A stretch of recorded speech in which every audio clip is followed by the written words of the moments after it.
وعليك ألتجئ إليك ولا أخاف، لا فراحتي لديك.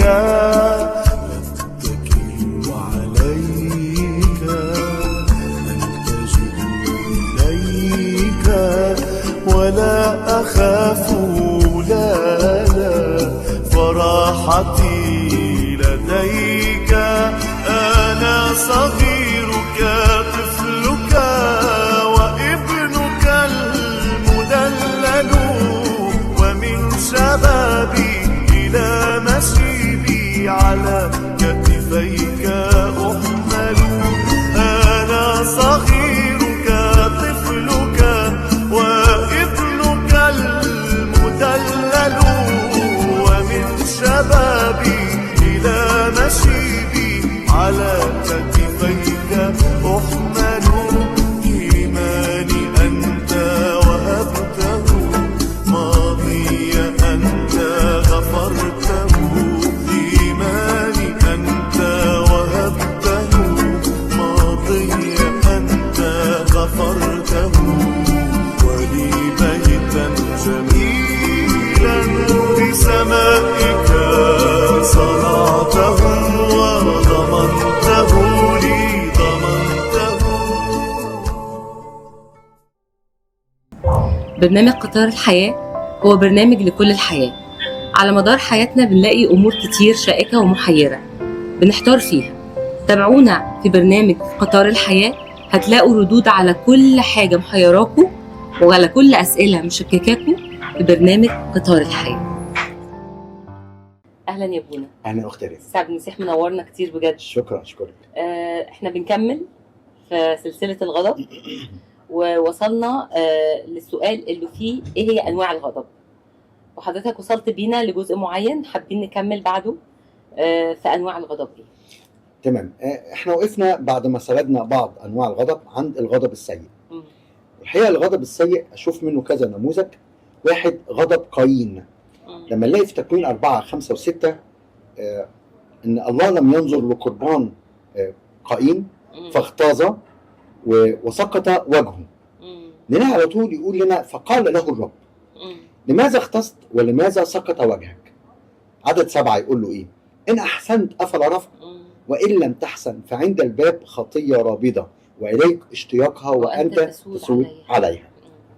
ده غضب الله شايفه في قايين. النوع الثاني في الغضب السيء غضب عيسو. في تكوين 27 عدد 45 نلاقي مامته رفقه بتقول له اهرب الى اخي لبان ليعقوب، بتقول له كده، الى حران واقم عنده اياما قليله حتى يرتد سخط اخيك، حتى يرتد غضب اخيك عنك وينسى ما صنعت به، ثم ارسل فاخذك من هناك. كانت بتكلم يعقوب تقول له طبعا اتحرك روح عند خالك لحد ما غضب اخوك عيسو يرتد.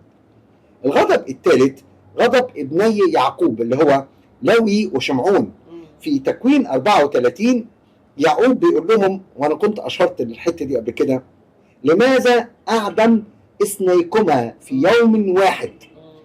وبسبب ان طبعا لاوي وشمعون عملوا خديعه كده مع اهل شكيم واهل حمور، انهم خدعوهم بانهم عشان ياخدوا اختهم دينا لما اذلها ابن حمور، قال لهم احنا عايزين اختنا تتجوز بس انتوا عندكم الغرله لازم تختتنوا، فختنوهم كلهم وبعدين دخلوا على كل ذكور ورجال المدينه كلها قتلوهم. فعشان كده يعقوب شاف ان ولاده دخلوه في مرحله صعبه جدا، لان كل قبائل الارض هتبص على الخديعه دي وتتكلم عنها. فهو مش ما بررش فعله ولاده، لكنه شاف انهم قدروه والناس هتقول عليهم ايه حواليهم في كل مكان. ده جزء مهم جدا. ده بيوضح لنا ان حتى مع الانواع اللي اتكلمنا فيها قبل كده ايه هو الغضب، وفي غضب صالح وغضب سيء وهكذا. حقيقي فعلا. طب يا بونا ايه بقى اسباب الغضب؟ يعني احنا اتكلمنا وسردنا انواع الغضب واخرها كان الغضب السيء. عايزين نعرف بقى ايه هي اسبابه؟ ليه البني ادم يغضب اصلا؟ ايه اللي بيوصله للمرحله دي؟ طيب خلينا نكون صراحة شوية ونقول ان في اسباب خارجية، زي ما زميل ليا في العمل رئيسي ازمة مرور انا ماشي فيها فاتخنقت فما قدرتش استحمل، حد زن عليا في المرور، حد اتنمر عليا، الحاجات دي بيسموها اسباب خارجية خارجة عني، وغيرها من الاسباب دي بتقودني للغضب.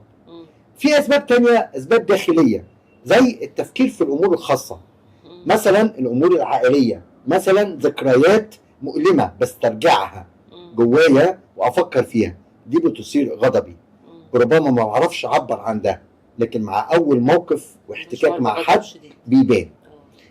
في نفس الوقت بنشوف ان في خطية جوه الانسان بمناسبة انه هو شخص عنده ميل طبيعي للخطية، وهو انسان اناني او انسان بيتمحور حوالين ذاته. هذا الانسان بميله الفطري الطبيعي للخطية بسبب انانيته وكبريائه بيغضب من تصرفات الاخرين، مش بيقبل حد يمس ذاته زي ما كنا بنتكلم قبل كده. بسبب الكبرياء طبعا وعدم النقد، وبيحس ان ده اهانة من الاخر ممكن يغضب. بسبب الحسد، ان حد نجح، ان غيري احسن مني فبكون غضبان، نجح فببقى عندي احتداد كده جوايا واحتد. بسبب عدم الغفران، بسبب التجارب والضيقات اللي بتؤدي لشعور بالاحباط والغضب. كل الامور ديت بتقول لي ان دي اسباب كفيله انها تؤدي للغضب. علم النفس بيقول لي ايه، وعلم الاجتماع في الجزء ده، ان الاحباط ممكن يؤدي للغضب، وانا كنت اتكلمت عنه قبل كده.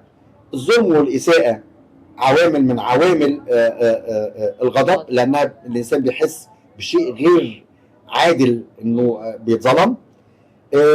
التهديد، بحس بخوف بيهدد سلامتي وسلامة من احب فبغضب. الالم الجسدي ممكن يزيد من الشعور بالتهيب والغضب. المشاكل الشخصيه زي المشاكل الماليه والعلاقات المتوتره ممكن يؤدي الى غضب. توقعات غير واقعيه، شعور بالغضب عندما لا تسير الامور كما نتوقع بالظبط كده. تاثير البيئه، تعرض للعنف في بيئه محيطه حواليا، يعني بيت كله توترات، زعيق، صريخ. متخيل الاطفال يطلعوا ايه؟ عندهم هدوء نفسي؟ لا طبعا. فدي البيئه اللي اتربى فيها فخرجته شخص غاضب.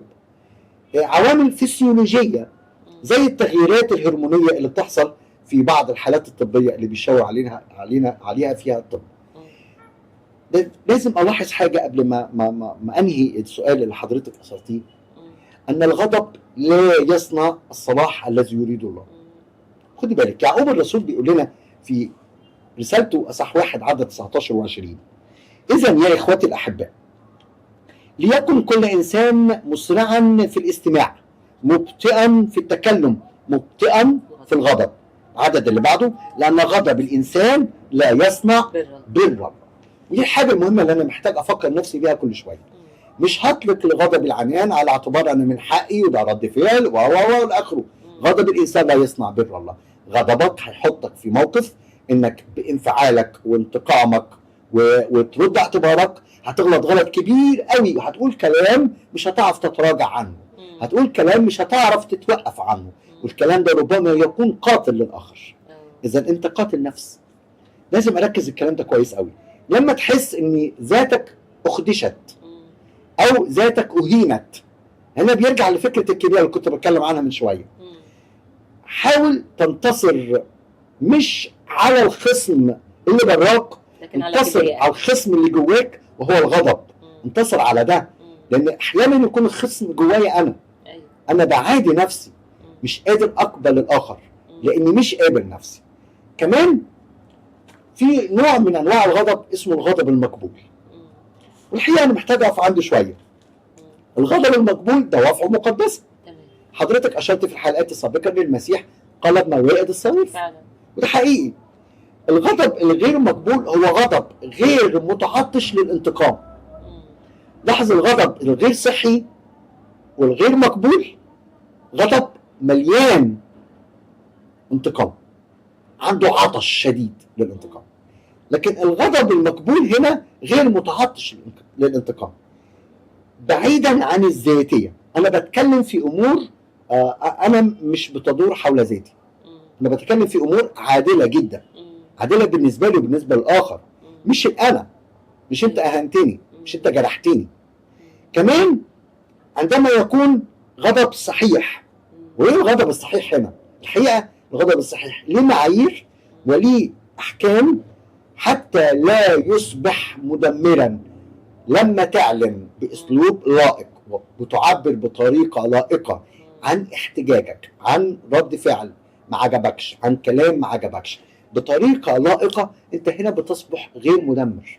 يعني انا لازم اقول انه في غضب صحيح، بس لازم اوضح ايه هو الغضب الصحيح، لألا كل حد فاكر ان هو بيغضب. لا، انا غضب طبعا. صحيح، انا المره دي على الحق، طبعا انا غضبي ده انا عندي حق فيه. طبعا. وفي نفس الوقت الغضب هو عاطفه بشريه. العاطفه دي بتسوقني ازاي؟ وانا بيبقى رد فعلي ازاي على فعلك وهو الاخره. عشان كده عندما نجعل الغضب يسوقنا ويحركنا ويقود ردود افعالنا او تصرفاتنا، دايما بتحصل مشاكل في العلاقات الانسانيه.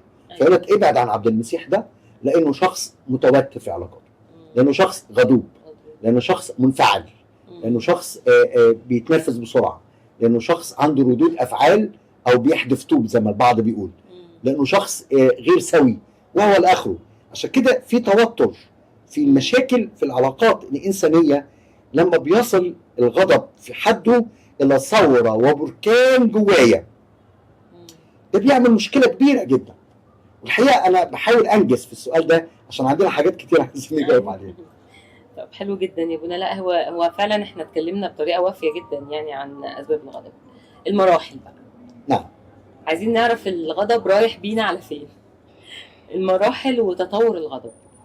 طيب الحقيقه انا هحاول اقولهم بسرعه وبعدين هقف عند بعض منهم، مش هتكلم بالكل لاني برضك عشان اوفي الوقت.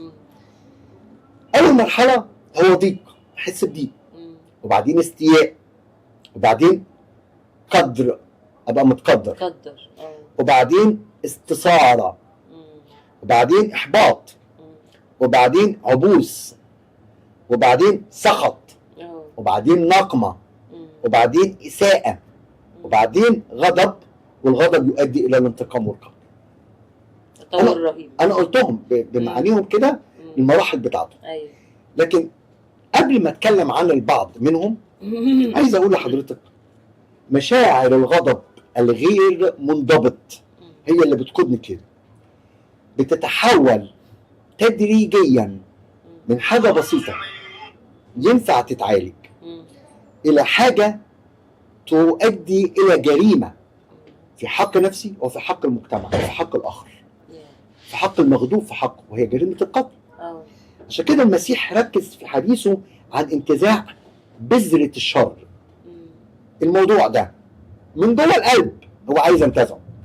خلي بالك قبل ما البذرة دي تنبت وتتأصل وتثمر وتجيب ثمر تطرح خطايا. قال في سمعتم انه قيل القدرة لا تقتل، لكن انا بقول لك ان غضبت باطلا تستحق. بالظبط. وهتطرح خطايا متنوعة، خلي بالك منها. عشان كده علم النفس بيقول لنا ان الغضب بيمر بالمراحل المتصاعده ديت، واللي ذكرت منها البعض لحضرتك، واللي هرجع اتكلم عن البعض منها. عندي مثلا التهيج، هو شعور خفيف بالضيق والانزعاج، لكنه في نفس الوقت يزيد من افراز هرمون الادرينالين وغيره من الهرمونات الاخرى.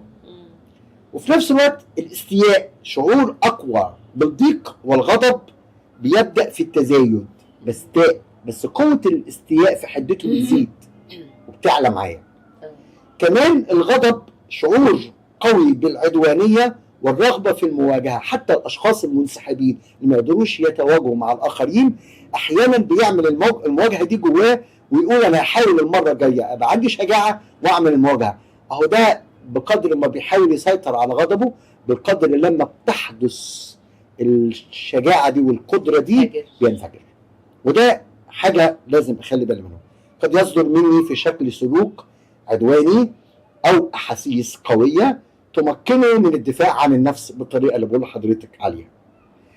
أوصل للغضب الشديد اللي بيسموه الثورة.